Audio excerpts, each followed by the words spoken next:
está baseado no Evangelho de Marcos, no capítulo 10, versículos 46 a 52.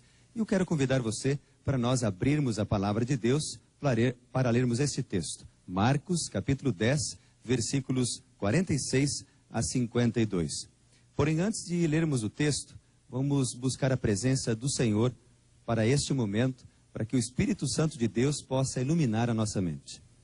Nosso Deus e Pai, nesse momento tão especial de estudo da palavra de Deus, queremos invocar a presença do Espírito Santo, a fim de que ele abra o nosso entendimento e a palavra de Deus possa fluir em nossa vida, possa transformar o nosso coração e fazer a diferença em cada um de nós. Abençoa-nos agora, ó Deus, abençoa este homem e esta mulher que está estudando a palavra de Deus, para que possam compreender as lições daquilo que vamos ler na palavra de Deus nesse momento. Pedimos a tua bênção, em nome de Jesus. Amém. O texto bíblico diz o seguinte, Marcos capítulo 10, versículo 46 até o 52. E foram para Jericó. Quando ele saía de Jericó, juntamente com os discípulos e numerosa multidão, Bartimeu, cego, mendigo, filho de Timeu, estava sentado à beira do caminho. E ouvindo que era Jesus, o Nazareno, pôs-se a clamar: Jesus, filho de Davi, tem compaixão de mim. E muitos o repreendiam para que se calasse, mas ele gritava cada vez mais: Filho de Davi, tem misericórdia de mim. Parou Jesus e disse: chamai-o. Chamaram então o cego, dizendo-lhe: tenha bom ânimo, levanta-te, ele te chama. Lançando de si a capa, levantou-se de um salto e foi ter com Jesus. Perguntou-lhe Jesus: que queres que eu te faça? Respondeu o cego: mestre, que eu torne a ver.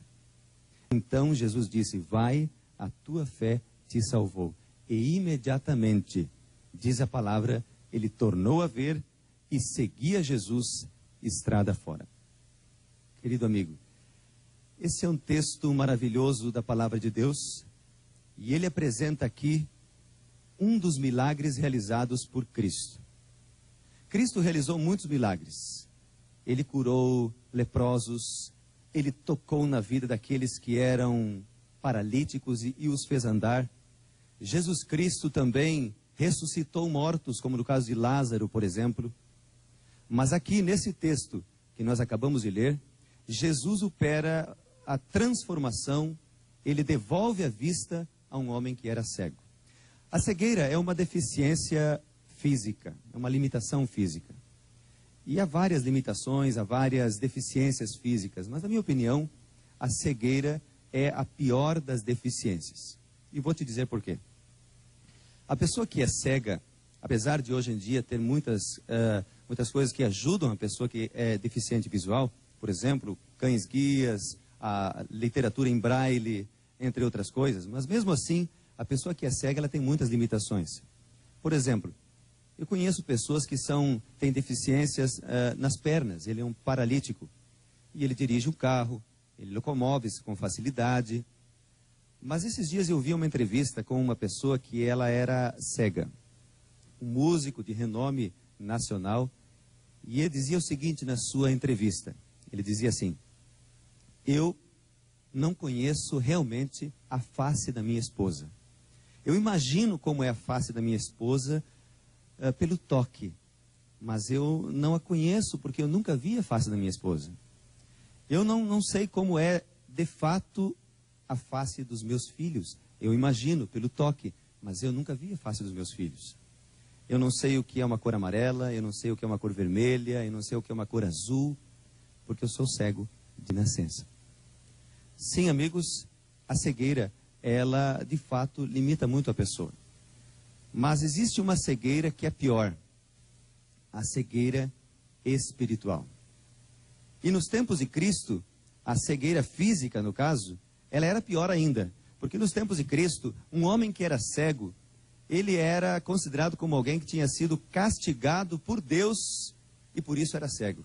E por isso as pessoas que eram cegas nos tempos de Cristo, elas não trabalhavam, elas não raramente recebiam ajuda de alguém. E como no caso de Bartimeu, que acabamos de ler aqui, a Bíblia diz que Bartimeu era um mendigo. Agora, sobre a cegueira espiritual, há um texto na palavra de Deus, eu quero convidar você para ler comigo, 2 Coríntios, capítulo 4, e o verso 4, que menciona o seguinte sobre a cegueira espiritual. 2 Coríntios, capítulo 4, e o verso 4, menciona o seguinte. A palavra de Deus diz assim: nos quais o Deus deste século cegou o entendimento dos incrédulos, para que não resplandeça a luz do Evangelho de Cristo, o qual é a imagem de Deus. Então, aqui a palavra de Deus apresenta uma cegueira pior, uma cegueira espiritual. Talvez, amigo, você esteja estudando a Bíblia e você esteja descobrindo coisas na palavra de Deus que você nunca tinha percebido. E você, então, começa a se perguntar, como tantos anos eu com a Bíblia em casa e nunca tinha visto isso na Bíblia? O inimigo se preocupa em fazer com que as pessoas sejam cegas espirituais. O inimigo se preocupa em fazer com que as pessoas tenham a Bíblia em casa, mas não compreendam a Bíblia. O inimigo se preocupa em fazer com que as pessoas coloquem a sua Bíblia, a palavra de Deus, em um pedestal na sala de estar, aberta no Salmo 91, mas não leiam a Bíblia. Eu quero dizer para você, nesta hora, que a palavra de Deus é o remédio para fazer com que nós não venhamos a ser cegos espirituais. Mas como deixar de ser um cego espiritual? Eu quero falar com você agora. Como é que você pode deixar de ser um cego espiritual? Ou como impedir de vir a se tornar um cego espiritual? Nesta história, a história de Bartimeu, nós temos os passos que nos mostram como deixar de ser um cego espiritual, ou como não vir a ser um cego espiritual. E eu quero trazer você para a palavra de Deus para que você possa acompanhar comigo e descobrir quais são esses passos. Dê uma olhada aqui, veja. O versículo 47 menciona que Bartimeu, ele ouviu falar que Jesus passaria por ali. E quando ele ouviu falar de Jesus, ou seja, ele teve a oportunidade de se encontrar com Cristo, ele não pensou duas vezes. No livro Serviço Cristão, escrito pela escritora Ellen White, ela diz o seguinte: Deus dá as oportunidades, o êxito depende do uso que nós delas fizermos. Deus dá as oportunidades, Deus cria as oportunidades para que nós possamos nos encontrar com Cristo. Mas o êxito vai depender da maneira como nós aproveitamos as oportunidades que Deus nos dá. E você sabe que Bartimeu teve a oportunidade de encontrar-se com Jesus. E ele não desperdiçou esta oportunidade. A palavra de Deus diz que quando ele ouviu falar que era Jesus, ele começou a clamar ao nome de Jesus. E a Bíblia menciona no versículo 47, em que ele dizia o seguinte: Filho de Davi, tem compaixão de mim. Bartimeu começou a clamar. E aqui é o primeiro passo, amigo. Minha amiga, você que nos vê nesse momento. Esse é o primeiro passo para não sermos cegos espirituais. Clamar o nome de Jesus. No livro Caminho a Cristo é mencionado o seguinte: que as trevas do maligno envolvem aqueles que negligenciam a oração. E no livro da Bíblia, no livro de Isaías, capítulo 59, no versículo 1, eu quero ler esse texto para você. A palavra de Deus diz assim: Eis que a mão do Senhor não está encolhida para que não possa salvar, e nem surdo o seu ouvido para que não possa ouvir. Amigo, Deus tem os seus braços estendidos e está disposto a te salvar. E a palavra de Deus menciona que os seus ouvidos estão abertos para ouvir o seu clamor, para ouvir a sua oração. Ele sabe quem você é. Ele sabe o que você está passando. Ele sabe o que você está pensando nesse momento. Ele sabe onde você está, as lutas que tem enfrentado, as dificuldades, os sonhos quebrados. Querido amigo, Cristo conhece você. E o segredo para sermos vitoriosos na vida cristã Primeiro segredo, primeiro passo é este. Bartimeu colocou-se, pôs-se a clamar ao Senhor. O próprio Jesus disse, ele mencionou, vinde a mim os que estão cansados e sobrecarregados, e eu vos aliviarei. Mais do que isso, Jesus também disse, Mateus 6, versículo 33, buscai, pois, em primeiro lugar o reino de Deus e a sua justiça, e as demais coisas serão acrescentadas. Portanto, o primeiro passo para sermos vitoriosos e não virmos a ser um cego espiritual é clamar ao Senhor Jesus nas primeiras horas do dia. A primeira atividade sua, clamar ao Senhor. A primeira atividade sua, buscar ao Senhor, dobrar os joelhos, orar ao Senhor, que tudo pode. E quando nós olhamos para Marcos, nós vemos isto. Aqui em Marcos, menciona então no texto que acabamos de ler, que Bartimeu pôs-se a clamar ao Senhor Jesus. E o seu clamor era, Jesus, filho de Davi, tem compaixão de mim. Agora é interessante que no versículo 48 menciona o seguinte, que quando ele começou a clamar, quando ele começou a buscar ao Senhor Jesus, a Bíblia diz que muitos o repreendiam. Isso sempre vai acontecer. No momento que você começar a estudar a Bíblia, no momento que você começar a buscar o Senhor Jesus, o inimigo vai fazer de tudo para que você desista, vai levantar pessoas para repreendê-lo. E a palavra de Deus menciona que quando Bartimeu começou a clamar ao Senhor, pessoas se levantaram e repreenderam ele, fique quieto, desista de clamar ao Senhor Jesus. Mas aqui é mencionado, querido amigo, o segredo para vencer. Veja que talvez você esteja estudando a Bíblia, talvez você tenha começado a estudar a palavra de Deus, e o inimigo vai fazer de tudo para que você desista. Ele levanta familiares, talvez o seu esposo possa se levantar contra você, talvez a sua esposa comece a ridicularizar você, os filhos podem se voltar contra os pais contra os filhos, e veja, não é porque é da vontade deles, não.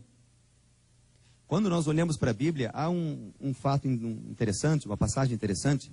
Certa vez Jesus estava com os discípulos, e então Jesus perguntou para os discípulos, quem dizem os homens que eu sou? E eles começaram, um disse uma coisa, outro outra, e Pedro se levantou e disse o seguinte, tu és o Cristo, o Filho do Deus vivo. E Jesus então se dirige para Pedro e diz assim, muito bem, não foi carne nem sangue quem te revelou, mas o Espírito Santo que habita em você. Ou seja, Jesus estava dizendo para Pedro o seguinte, você é um homem cheio do Espírito Santo. Passou alguns minutos e Jesus começou a dizer que ele iria para Jerusalém, que ele seria traído, que ele seria então ali crucificado, morto. Enquanto Jesus estava falando isto, Pedro, o mesmo Pedro, levanta-se, olha para Cristo e diz, Cristo, Jesus, isso nunca vai acontecer contigo.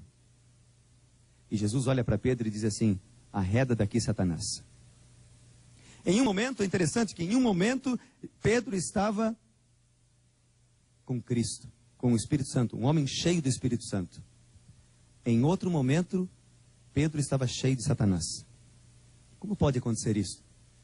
Talvez Pedro, quando Jesus disse, Pedro, você é um homem que tem o Espírito Santo te revelou. Talvez naquele momento ele tenha tirado os olhos dos céus e olhado para si mesmo. E o orgulho tenha entrado em seu coração. E naquele momento Satanás usou o mesmo Pedro para tentar desanimar Cristo de ir para Jerusalém. Isso pode acontecer também, querido amigo, com você. No momento que você decide estudar a Bíblia, no momento que você decide orar, o inimigo vai fazer de tudo para que pessoas comecem a repreendê-lo. E talvez um familiar muito querido seu, talvez o seu esposo, o seu amigo de escola, seja usado sem perceber pelo inimigo das almas para tentar fazer com que você desista de estudar a Bíblia, para tentar fazer com que você desista de ser batizado, para tentar fazer com que você desista de orar, para tentar fazer com que você desista de ir à igreja. Isso já aconteceu na época de Bartimeu. Muitos o repreenderam quando ele clamou ao Senhor Jesus. Mas aqui está a receita agora para a vitória. No versículo 48 diz que quanto mais as pessoas o repreendiam, mais ele gritava. Ele cada vez mais gritava mais alto, dizendo, Filho de Davi, tem compaixão de mim. Aqui está a perseverança, amigo. Bartimeu não desistiu diante dos apelos negativos das pessoas. Bartimeu não desistiu diante das provações. Bartimeu não desistiu diante das limitações. Bartimeu não desistiu, mas perseverou. E a palavra de Deus diz: aquele que perseverar até o fim, esse será salvo. Aqui está a perseverança dos santos, diz o livro do Apocalipse. A perseverança é uma característica da vitória. Bartimeu perseverou, não desistiu. Estava no meio das provações, pessoas desanimando ele, dizendo: larga disso, deixa de clamar a Jesus, deixa de estudar a Bíblia. O que você está pensando? Não incomode o mestre. Mas ele não deu ouvidos a estas vozes. Deu ouvido à voz do Espírito Santo. Perseverou, prosseguiu. E aqui alcançou a bênção que esperava. Só que ainda há uns detalhes interessantes na história. Veja, ao mesmo tempo em que o inimigo vai levantar pessoas para tentar fazer você desistir da sua decisão, no mesmo tempo, Deus levanta pessoas para estar do seu lado, para te acompanhar, para ser o seu ombro amigo. Veja que quando Jesus parou, o versículo 49 menciona que outras pessoas, uns diziam o seguinte, o repreendiam, e outros diziam assim: tenha bom ânimo, o mestre te chama. Deus sempre vai abrir uma janela quando o inimigo fecha portas na sua vida.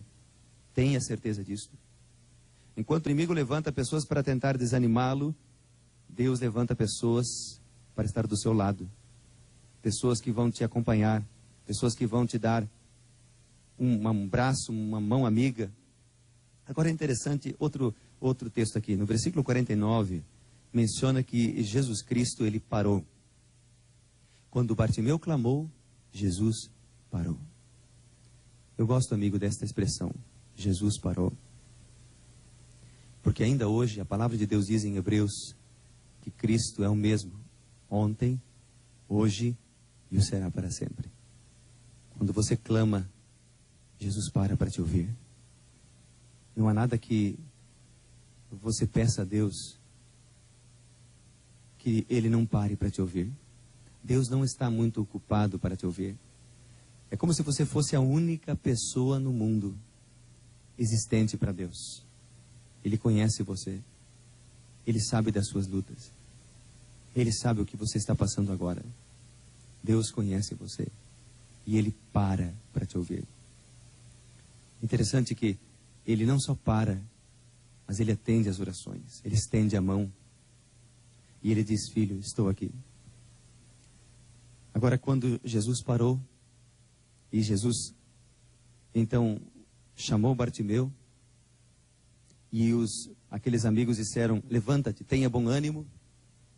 A palavra de Deus menciona que Bartimeu lançou de si a capa, deu um salto e foi a Jesus. Sabe, amigo, que a capa para aquele homem era tudo que ele tinha. A capa era o seu bem mais precioso. Com a capa ele se cobria de noite, o frio da Palestina. Com a capa aquele homem se cobria nos dias chuvosos. Com a capa ele se protegia das tempestades de areia. Com a capa ele se protegia do sol escaldante do meio-dia. Com a capa ele dormia. A capa era seu travesseiro. Era o bem mais precioso que ele tinha. Ele era um mendigo. Agora, amigo, Bartimeu não ligou para a capa. Quando Jesus o chamou e disse: venha, ele lançou de si a capa. Quando nós olhamos para a Bíblia, nós vemos também outras histórias. Por exemplo, no livro de Mateus há uma história interessante. No livro de Mateus, capítulo 19, diz assim, Mateus, capítulo 19. É a história de um jovem. A Bíblia o identifica como o jovem rico. Não sabemos o nome desse jovem. Não sabemos quem era este jovem. Só sabemos que ele era um jovem rico. E um dia esse jovem chegou para Cristo, Mateus 19, versículo 16, e disse assim: mestre, que farei eu de bom para alcançar a vida eterna? E Jesus então disse: se você quer entrar na vida, guarda os mandamentos. E Jesus começa a citar os mandamentos para aquele jovem. Então Jesus diz: não matarás, não adulterarás. E como que se aquele jovem dissesse para Cristo: olha, para, eu já conheço tudo isso. Tudo isso tenho observado desde a minha infância. Então Jesus olha para ele e diz assim: se você quer ser perfeito, vende os teus bens, dá aos pobres e terás um tesouro no céu. Sabe, amigo, Jesus não queria que esse jovem se tornasse um mendigo. Jesus não queria que esse jovem se tornasse um pobre que não tivesse o que comer. Não. Era uma prova de fé. Assim como Deus provou Abraão. Um dia Deus chegou para Abraão e disse: Abraão, pega teu filho, teu único filho, sobe o monte e mata teu filho. Abraão não hesitou, o pai da fé pegou seu filho e levou ao monte. É certo que quando ia matar o seu filho, Deus disse: não faça isso, Abraão. Agora sei que tu me amas. Deus sabia que Abraão o amava, mas era uma prova de fé em benefício do próprio Abraão. E aqui também uma prova de fé. Eu pergunto agora, qual é mais fácil? Entregar o filho ou entregar os bens? Com certeza é entregar os bens. Mas este jovem não passou no teste. Os bens para ele era a sua capa. Era a sua capa. Há um outro texto na palavra de Deus, por exemplo, em Lucas capítulo 5, é um outro homem que também era rico, que também tinha muitos bens, que também tinha muita posse. O nome dele, Levi.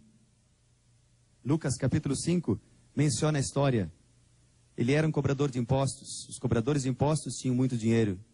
E a Bíblia diz assim, Lucas 5, verso 27, passadas estas coisas, saindo, viu um publicano chamado Levi, assentado na coletoria, e disse-lhe: segue-me. Ele se levantou, deixou tudo e o seguiu. Quem foi o jovem rico? Não sabemos. Perdeu-se no pó, na poeira da história.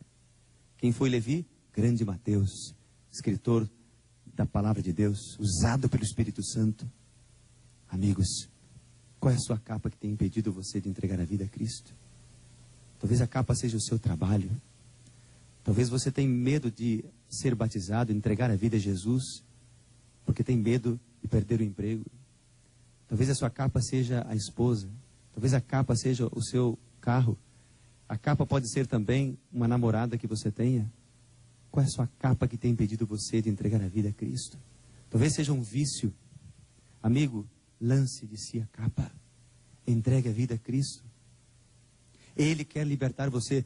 Veja no caso de Bartimeu, quando Jesus chegou diante de Bartimeu, Jesus disse assim: filho, o que você quer que eu faça? Eu pergunto para você, você acha que Jesus não sabia o que Bartimeu queria? Amigo, literalmente estava na cara o que ele queria ver. Mas então por que Jesus, que sabe de tudo, sabe de todas as coisas, parou diante de Bartimeu e disse: que queres que eu faça? Sabe por quê? Porque Cristo não faz nada sem que você primeiro tome uma decisão. Você precisa tomar uma decisão. E é por isso que a palavra de Deus diz, em Hebreus capítulo 3, versículos 7, versículo 13, versículo 15, diz assim: hoje, se ouvirdes a sua voz, não endureçais o vosso coração. Toma uma decisão ao lado de Cristo. Não deixe para depois. Paulo diz: e agora, por que te demoras? Levanta-te, recebe o batismo e lava os teus pecados. Talvez a sua decisão seja ser batizado. Cristo está esperando a sua decisão. Cristo olha para você nesta hora e diz: filho, o que quer que eu te faça? O que é preciso fazer para você entregar a vida para mim? Você precisa de um trabalho? Entrega a vida para mim. Você precisa vencer um vício? Entrega a vida para mim. Você precisa vencer, quem sabe, o vício da promiscuidade? Você tem sido promíscuo, adúltero? Entrega a vida para mim. Filho, o que quer que eu te faça? Você quer mais sabedoria para entender a Bíblia? Jesus diz: filho, o que quer que eu te faça? Entrega a vida para mim. Nesse momento, Jesus chama você. Você gostaria de entregar a vida a Ele agora? Gostaria de render o seu coração a Cristo? Entregar a sua vida a Ele nesse momento? Não deixe para depois. O momento é agora. O momento é hoje. Ele espera por você. Gostaria você de, nesse momento, de dizer sim ao chamado? Então eu gostaria de orar por você. Feche seus olhos ali onde você estiver. Feche seus olhos. Nosso Deus e Pai, eu oro agora nesse momento, Senhor, por esse homem que tem lutado tantos anos para entregar a vida a Cristo. Tantos anos lutando. Mas nesse momento o Senhor quer abrir os seus olhos. O Senhor quer ajudá-lo a libertar-se do vício. O Senhor quer ajudá-lo a libertar-se do medo, do orgulho. Pai bondoso, toca na vida desse homem. Nesse momento, Senhor Deus, esta mulher que tem estudado a palavra de Deus, mas tem medo de entregar a vida ao Senhor, porque tem medo de ficar sem o emprego, por causa dos mandamentos do Senhor. Ó Pai bondoso, dê convicção a ela de que o Senhor está do seu lado, e que o Senhor está ali para dar a vitória e as bênçãos. Nesse momento, quero pedir uma bênção toda especial a todos esses homens e mulheres, crianças, juvenis, que nesta hora estão tomando a decisão de entregar a vida a Cristo, de buscá-lo na primeira hora do dia, de estudar a sua palavra e de nascer de novo. Pai querido, abençoa cada um com tua graça e que teu Espírito Santo os acompanhe em todos os momentos de sua vida. Em nome de Jesus. Amém.